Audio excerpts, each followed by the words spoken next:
Bonjour à tous. Merci à Évrard pour cette introduction et pour cette confiance. C'est vrai que ça me fait un peu bizarre d'être là ce matin dans cette position. C'est assez inhabituel, mais je suis content d'être là. Je me suis préparé pour. Mais surtout, c'est pas sur mes propres compétences que je compte, mais c'est sur le Seigneur. C'est ça qui est important. Comme Évrard l'a rappelé juste avant, la prédication, c'est annoncer la parole de Dieu. Donc finalement, moi, je suis juste un intermédiaire. Donc ça enlève pas mal de pression.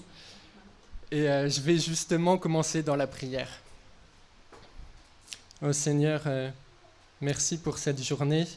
Merci de nous avoir permis de nous rassembler ici ce matin, parce que c'est un véritable privilège dont on n'a pas forcément conscience, et permet que ce moment nous permette d'être édifiés, enseignés et touchés par ta parole, Seigneur.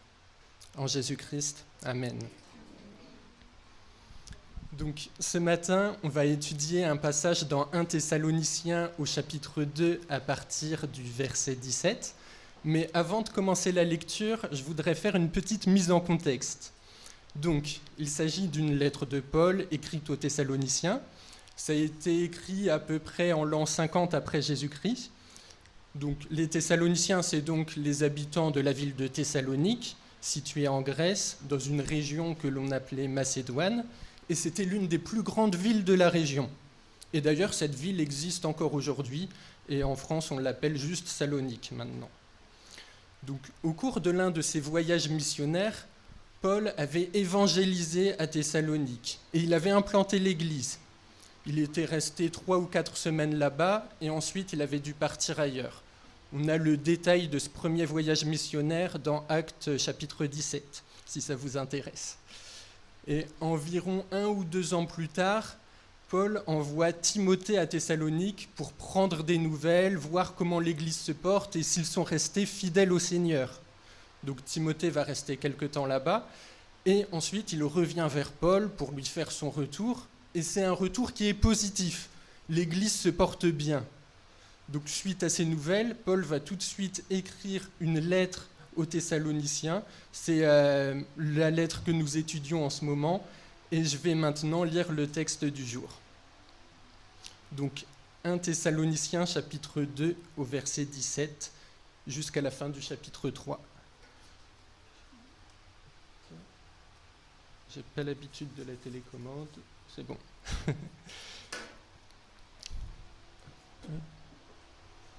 En ce qui nous concerne, chers frères, étant séparés de vous pour un temps de corps mais non de cœur, nous avons fait beaucoup d'efforts pour vous revoir, car nous en avions le vif désir.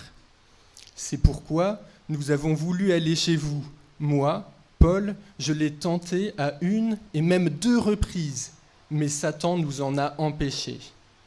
N'êtes-vous pas, en effet, vous aussi, notre espérance, notre joie et le prix de notre victoire, dont nous serons fiers en présence de notre Seigneur Jésus au jour de sa venue ? Oui, c'est vous qui êtes notre fierté et notre joie. C'est pourquoi nous n'avons plus supporté d'attendre davantage et nous avons préféré rester seuls à Athènes. Nous avons envoyé notre frère, Timothée, qui collabore avec nous au service de Dieu dans l'annonce de la bonne nouvelle du Christ. Nous l'avons chargé de vous affermir et de vous encourager dans votre foi, afin que personne ne vienne à vaciller dans les détresses par lesquelles vous passez. Vous savez vous-même qu'elles font partie de notre lot. Lorsque nous étions parmi vous, nous avions prévenu que nous aurions à souffrir de nombreuses détresses. Et c'est ce qui est arrivé, vous le savez bien. Ainsi, ne pouvant supporter d'attendre davantage, j'ai envoyé Timothée pour prendre des nouvelles de votre foi. Je craignais que le tentateur ne vous ait éprouvé au point de réduire à néant tout notre travail. Mais voici que Timothée vient de nous arriver de chez vous. Il nous a rapporté de bonnes nouvelles de votre foi et de votre amour. Il nous a dit en particulier que vous conservez toujours un bon souvenir de nous et que vous désirez nous revoir autant que nous désirons vous revoir. Aussi, frères, Au milieu de nos angoisses et de nos détresses, vous nous avez réconfortés par la réalité de votre foi. Oui, maintenant, nous nous sentons revivre, puisque vous tenez bon dans votre vie avec le Seigneur. Comment, en réponse, pourrions-nous assez remercier notre Dieu pour vous, pour toute la joie que vous nous donnez devant lui ? C'est pourquoi, nuit et jour, nous lui demandons avec instance de nous accorder de vous revoir et de compléter ce qui manque à votre foi.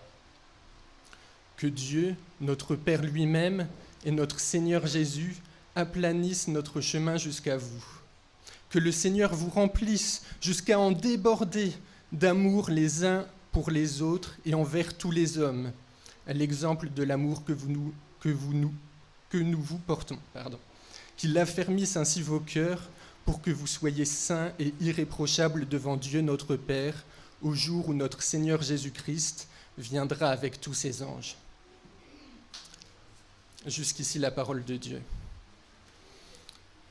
Donc, ce qui m'a marqué à la lecture de ce texte, c'est vraiment l'amour. Un amour qui est vraiment fort entre Paul, Timothée, les Thessaloniciens. C'est un amour fraternel qui est vraiment puissant.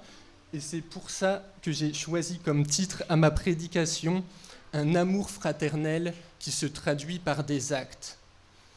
Donc, je vais diviser la prédication en 3 parties. La première partie, ce qu'implique l'amour fraternel, puis un amour en mission pour les autres, et enfin, un amour qui incite à la prière. Donc, ce qu'implique l'amour fraternel. L'amour fraternel, c'est l'amour mutuel entre frères et sœurs.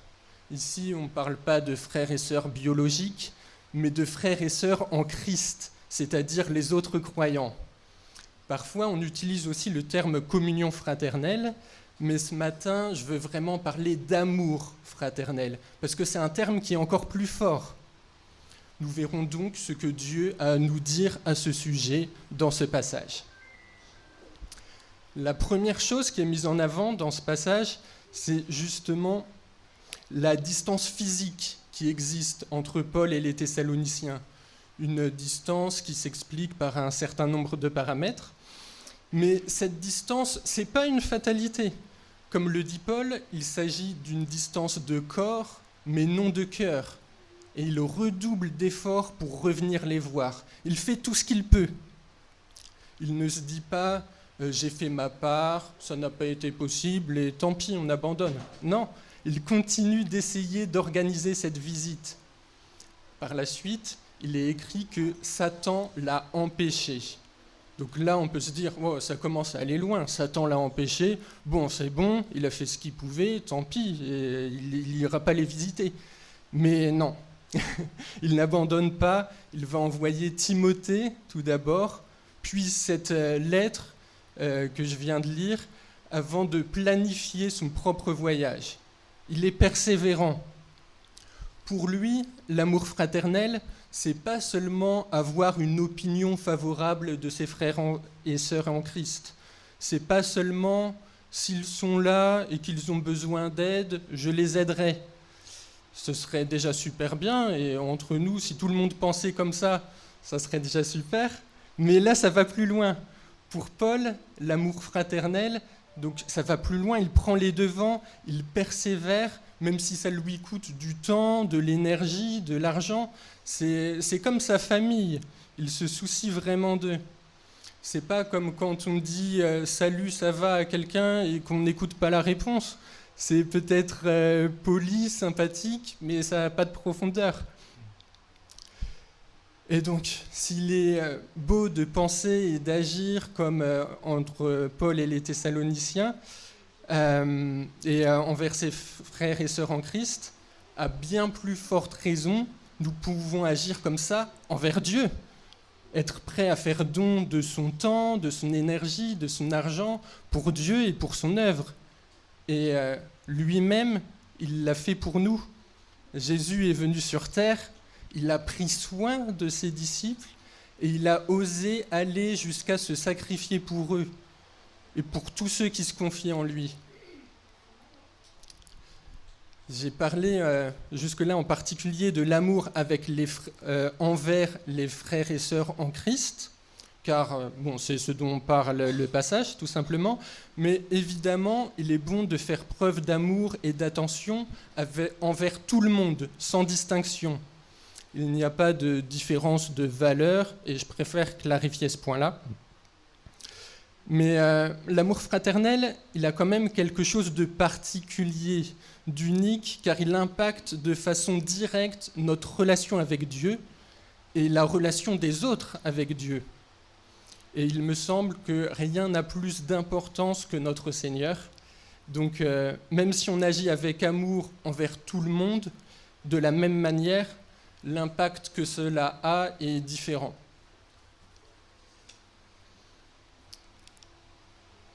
Dans les versets 19 et 20, on sent qu'il existe une grande proximité affective. Il est écrit « Vous êtes notre fierté et notre joie ». C'est fort. De notre côté, on peut se demander aussi si on est content de voir les frères et sœurs. Est-ce qu'on est encouragé parce qu'on va les voir ? Tous les chrétiens sont frères et sœurs, évidemment, mais il existe des liens particuliers. Forcément, on a des affinités plus ou moins fortes avec certains, et c'est pas un mal. Hein. Au contraire, c'est une belle grâce d'être particulièrement proche de certains frères et sœurs. Donc, continuons à entretenir ces relations. Et le seul problème, ça serait si ça nous rendait aveugles envers les autres ou inabordables. Je voudrais également revenir sur le verset 18, là où il est écrit « Mais Satan nous en a empêchés ».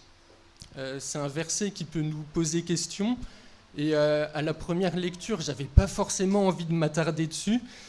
Mais évidemment, il ne s'agit pas de Satan qui s'installerait au milieu de la route comme un inspecteur de police et qui dirait « Non, vous ne pouvez pas passer, faut annuler le voyage, tout ça ». Bon, évidemment, ça ne se passe pas comme ça. Mais même si nous n'avons pas plus de détails concernant ce passage-là, on peut imaginer que c'était par exemple un bateau annulé, une tempête, ou plutôt une tentative d'embuscade contre l'apôtre Paul, parce que dans cette période-là, il y avait eu plusieurs complots contre lui, et donc c'est sûrement ça qui s'est produit, et en tout cas dans ce cas précis, Paul avait discerné que c'est quelque chose qui venait du diable. Et c'est vrai que le diable, il n'aime pas l'amour fraternel. Et c'est une preuve de l'importance que cela a, justement. Si ce n'était pas important, il n'y aurait pas d'obstacle. Mais ce genre d'obstacle, même s'il est parfois éprouvant, ne doit pas empêcher d'agir conformément à la volonté de Dieu. Et cela, ça fera la transition avec mon deuxième point, qui est être en mission pour les autres. Un amour en mission pour les autres. On a vu ce qu'impliquait l'amour fraternel, et maintenant on rentre encore plus dans le concret. Dans ce passage, on nous décrit Timothée qui est envoyé en mission vers les Thessaloniciens avec 3 objectifs qui sont mentionnés. Affermir, encourager, s'informer sur leur foi. Donc on reviendra en détail sur ces 3 objectifs dans un instant. Être en mission pour les autres, parfois, c'est juste faire le lien entre 2 personnes ou groupes de personnes. On n'a pas besoin de faire quelque chose d'impressionnant ou de difficile pour avoir un réel impact. En fait, le Seigneur va œuvrer pour le reste. Et c'est ce qu'a fait Paul à ce moment-là, en envoyant Timothée vers les Thessaloniciens. Et au passage, c'est également une grande preuve d'amour, parce qu'il avait besoin de Timothée là où il était pour son œuvre. Et c'est également une grande preuve d'amour, parce que Paul, il avait vraiment envie d'aller là-bas, à Thessalonique. Mais il n'a pas été égoïste, et il a envoyé quelqu'un d'autre à sa place, parce que c'était nécessaire. Mais pour nous, être en mission pour les autres, ce ne sera pas forcément envoyer quelqu'un quelque part. Pour nous, ça peut être comme pour Timothée. Et là, on en revient aux 3 objectifs que j'ai mentionnés juste avant. Pour lui, c'était affermir, encourager, s'informer sur leur foi. Donc tout d'abord, s'informer sur leur foi. C'est quelque chose qu'on peut faire, nous, en observant, en posant des questions, en discutant avec les autres, tout simplement. Parfois, il ne faut pas chercher plus loin que ça. Les affermir, donc rendre leur foi plus solide. Ça passe par l'enseignement, en apportant certaines précisions sur des sujets, et ça passe par une connaissance des Écritures, donc la lecture et l'interprétation de la Bible. Et les encourager. C'est peut-être la chose qui paraît la plus simple à faire, mais ce n'est pas la moins importante. Parce que parfois, juste quelques mots, ou même notre présence et notre écoute, peuvent beaucoup aider dans certaines situations. Et ça, ce n'est pas à négliger non plus. Donc, Timothée, il a été envoyé avec ce rôle-là, affermir, encourager, s'informer sur leur foi, et c'est très bien de le savoir, mais est-ce que ça nous amène à penser ou à réfléchir à est-ce que nous aussi, on fait la même chose avec nos frères et sœurs en Christ? Surtout que lui, il devait faire un long voyage pour prendre des nouvelles, il avait peut-être un bateau à prendre, il prenait énormément de risques. Mais nous, même si le frère ou la sœur est loin, il nous suffit d'envoyer un message, passer un coup de téléphone, ça ne nous coûte rien, c'est très facile. Donc, au final, est-ce qu'on s'inquiète de la santé spirituelle de nos proches? Est-ce qu'on s'informe sur leur vie de foi actuelle? On leur demande des nouvelles, s'ils vont à l'église en ce moment.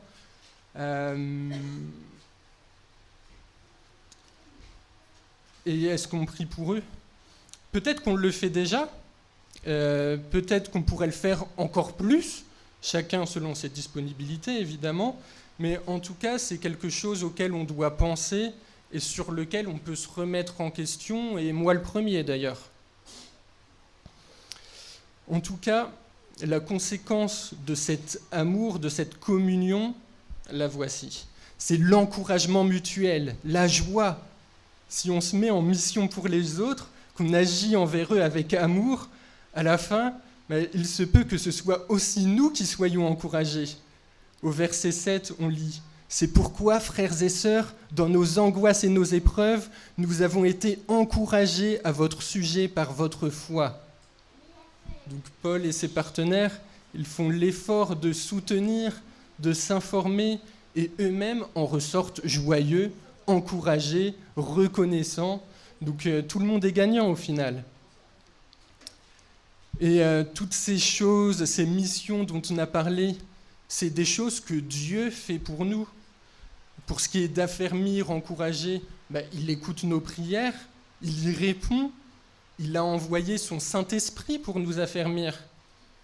Et pour ce qui est de s'informer, Dieu, il est présent au milieu de nous, il est ici en ce moment même et auprès de chacun d'entre nous toute la journée, toute la semaine. Il est l'exemple parfait. Il y a 2 raisons liées à la mission de Timothée qui sont mentionnées dans le texte. Au verset 3, que personne ne vienne à vaciller dans les détresses par lesquelles vous passez. Et au verset 5, par la crainte que le tentateur ne les ait fait dévier. Donc c'est pour ces raisons-là qu'il a été envoyé. Et c'est vrai que aimer quelqu'un, c'est notamment se préoccuper de sa santé spirituelle, surtout s'il passe par des moments difficiles, et ça nous pousse à prier. Et ça sera mon 3e point, un amour qui incite à la prière.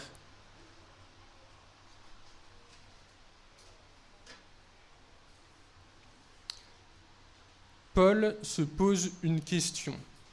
Comment pourrions-nous assez remercier notre Dieu? C'est au verset 9. Et c'est une bonne question, mais il donne également une bonne réponse dans le verset suivant. La prière. Donc la prière, c'est entrer en communication avec Dieu. Ça ne nécessite pas de connaissances particulières. On peut se tourner vers lui avec notre propre mot, au moment que l'on souhaite, dans la position que l'on souhaite. Donc, si on veut remercier Dieu, quoi de mieux que de s'adresser à lui directement? Dans les derniers versets de ce chapitre, c'est littéralement une prière qu'adresse Paul au sujet des Thessaloniciens. Il remercie d'abord le Seigneur, il prie pour eux, pour leur foi, pour la possibilité de les revoir, pour qu'ils soient remplis d'amour et pour qu'ils tiennent ferme. C'est beau. À la lecture de ce passage, c'est ce que je me dis, c'est vraiment beau. C'est des beaux versets que nous étudions ce matin. Et c'est une des conséquences de l'amour fraternel, prier les uns pour les autres. Quand on aime quelqu'un, il devient naturel de prier pour lui, pour sa santé spirituelle ou pour tout type de problème auquel il pourrait être confronté. Ça a pour conséquence de renforcer nos liens avec cette personne, mais aussi de renforcer nos liens avec Dieu, parce que c'est à Dieu que nous adressons les prières. Cependant, je tiens également à préciser que la prière, ce n'est pas uniquement demander des choses à Dieu. Au verset 9, Paul exprime d'abord sa reconnaissance envers Dieu. Et si on pense également au modèle de prière que Jésus nous a donné avec le Notre Père, les premières choses qui sont dites, c'est pas des exigences personnelles, c'est honorer Dieu, que ton nom soit sanctifié, que ton règne vienne, que ta volonté soit faite. Et ici, les demandes qui sont faites au Seigneur, c'est pas des désirs égoïstes, comme « Oh Seigneur, je voudrais rouler en Ferrari ».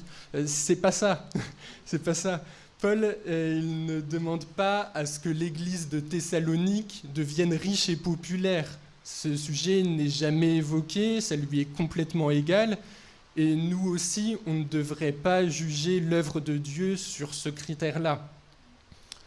Être riche et populaire, ce ne serait pas forcément quelque chose de mauvais ou négatif d'ailleurs, mais ce n'est pas le point qui est le plus important. Paul, il prie pour les voir et pour que cela permette de compléter ce qu'il manque à leur foi. Il a un assez bon sens des priorités. Il y a d'ailleurs une répétition du mot foi au verset 6, 7, 10. Il a raison d'insister là-dessus parce que c'est par la foi que nous sommes sauvés. On constate vraiment une forte volonté d'accompagner, de soutenir spirituellement, et ça motive à prier encore plus en fait. Et c'est comme ça que nous devons être les uns pour les autres, surtout au sein de l'Église d'ailleurs. Savoir comment telle personne va, prendre de ses nouvelles, l'aider si elle en a besoin, matériellement ou moralement, et répondre aux interrogations qu'elle pourrait avoir, et donc également de prier les uns pour les autres. Dans ce chapitre, on a constaté un amour réciproque très fort entre l'apôtre Paul et les chrétiens de Thessalonique, mais Paul, il prie encore pour qu'ils débordent d'amour les uns pour les autres. Il n'y en a jamais assez. Et comme souligné précédemment, il s'agit d'un amour envers tous les hommes. On n'a pas de limite à se mettre, on n'a pas de quota d'amour à atteindre, ou quoi que ce soit, donc partageons cet amour autant que nous le pouvons. Et c'est ce type de personne que Jésus aime que nous soyons, lui qui s'est justement distingué par son amour inégalable pour nous, et lui qui à chaque instant est à notre disposition dès qu'on le souhaite pour que l'on se confie en lui. Là, j'ai beaucoup parlé de gestes et d'attention, d'amour et de leur importance, mais je ne peux pas m'empêcher de rappeler qu'évidemment, c'est des choses qui doivent se faire avec sincérité, tout d'abord, et de manière désintéressée, mais surtout que ce n'est pas ça qui peut nous sauver. Il faut bien le garder en mémoire. Notre foi en Dieu est suffisante par la grâce dont il fait preuve pour nous.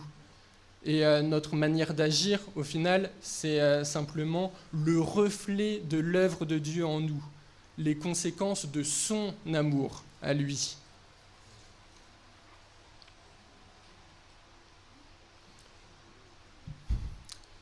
pour conclure. Donc, nous aussi, nous devons retenir les enseignements du Seigneur et garder sa parole. C'est ce qui a été dit aux Thessaloniciens à l'époque, et ça s'applique encore à nous aujourd'hui. Eux, ils avaient le soutien de Paul, qui prenait de leurs nouvelles et qui allait les voir. Et nous également, on a divers soutiens. Et en tant qu'Église de Chelles, nous avons notamment le soutien de l'Église de Lagny, par exemple, qui nous accompagne dans notre marche vers le Seigneur. Donc, vraiment, gardons la parole de Dieu dans notre cœur. Soyons-lui fidèles jusqu'à son retour, comme c'est mentionné. Et c'est ce qu'il y a de plus important dans notre vie. Il y aura des difficultés, il y aura des persécutions. On va commettre des péchés, malheureusement. Mais malgré tout cela, gardons toujours à cœur de suivre le Seigneur. Gardons les yeux fixés sur lui et servons-le le mieux possible, selon nos qualités et avec l'aide du Saint-Esprit. Et avant de terminer, j'aimerais également citer quelques versets qui sont assez connus dans 1 Corinthiens 13, versets 4 à 7. « L'amour est patient, il est plein de bonté. L'amour n'est pas envieux, l'amour ne se vante pas, il ne s'enfle pas d'orgueil, il ne fait rien de malhonnête, il ne cherche pas son intérêt, il ne s'irrite pas, il ne soupçonne pas le mal. Il ne se réjouit pas de l'injustice, mais il se réjouit de la vérité. Il pardonne tout, il croit tout, il espère tout, il supporte tout. » Donc, est-ce que ces versets témoignent de notre relation envers nos frères et sœurs ? Peut-être un peu, sans doute pas parfaitement, mais ne vous inquiétez pas parce que j'ai une bonne nouvelle. Alors, cette bonne nouvelle, c'est quoi ? C'est que ces versets s'appliquent parfaitement à l'amour de Jésus. Et donc, pourquoi c'est une bonne nouvelle, ça ?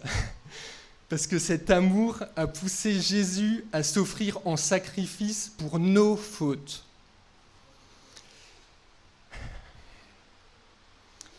Et grâce à lui, on n'a pas besoin d'être parfait. Jésus l'a été à notre place. Dieu voit nos cœurs, et si l'on se confie en lui, il nous jugera comme si on était parfait et comme si on avait le même amour incroyable que lui.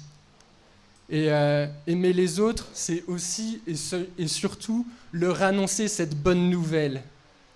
Ainsi, Paul, il avait envoyé Timothée pour sauver les Thessaloniciens de leur détresse, mais Dieu, il a fait encore plus fort. Il a envoyé Jésus pour nous sauver de nos péchés. Et donc, je vais terminer avec cette prière assez simple. Aimons-nous les uns les autres, et plus que tout, aimons notre Seigneur qui nous a aimés le premier et qui continuera à nous aimer, même si notre amour à nous est imparfait.